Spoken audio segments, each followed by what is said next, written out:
अगर आपको ऐसी संख्याएं दी गई हो, 1 से लेके 10 तक की संख्याओं का योग हो, 1 से लेके 100 तक की संख्याओं का योग हो, 1 से लेके 1000 तक की संख्याओं का योग हो, और 1 से लेके 10,000 हो, चाहे 10 लाख तक का योग हो, और आपसे बोला जाए कि आप सेकंडों में इसको सॉल्व करके दिखाइए, यानी योग करके दिखाइए, तो आप कैसे करोगे? देख लो, ध्यान से देखो, यहां से यहां तक की संख्या है, अगर मैं लिखना चाहूं तो यहां लिख सकता हूं। देखो, 1 से 10 तक की संख्याओं का योग क्या होगा? 55 होगा। कहोगे सर आप तो याद करके रखे। मैं याद करके नहीं रखा हूं बेटा, आपको भी मैं बता रहा हूं, आप भी सीख जाओगे। इसको करने का तरीका क्या है? आप देखिए कि सबसे लास्ट में कौन सा नंबर है? 10 है। 10 का आधा कितना होता है? 5 होता है। तो हमने पहले भी 5 लिखा और उसके बाद भी क्या लिखा? 5 लिखा, 55 हो गया।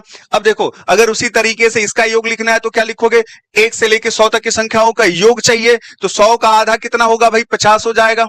क्लियर है? और फिर से इसके बगल में क्या लिख देना? 50 लिख देना है। यानी 1 से लेके 100 तक के संख्याओं को जब जोड़ोगे तो ये मिलेगा कितना? 5050 मिल जाएगा। क्लियर है? जोड़ के देख लीजिए। अगर यहां पे आपके पास 1000 है तो 1000 का आधा कितना हो जाएगा? तो कोई भी बता देगा, 500 हो जाएगा। फिर 500 इसके बगल में लिख दो, तो ये पता चल गया कि 1 से लेके 1000 तक के संख्याओं का योग दे रहा है ये। ठीक है? अगर ये तरीका आप सीख गए हो तो आप कमेंट करके बताइए कि इसका योग कितना होगा। ठीक है? 1 से लेके 10,000 तक की संख्याओं का योग कितना होगा? कमेंट करके बताइए अगर आपको आता है तो।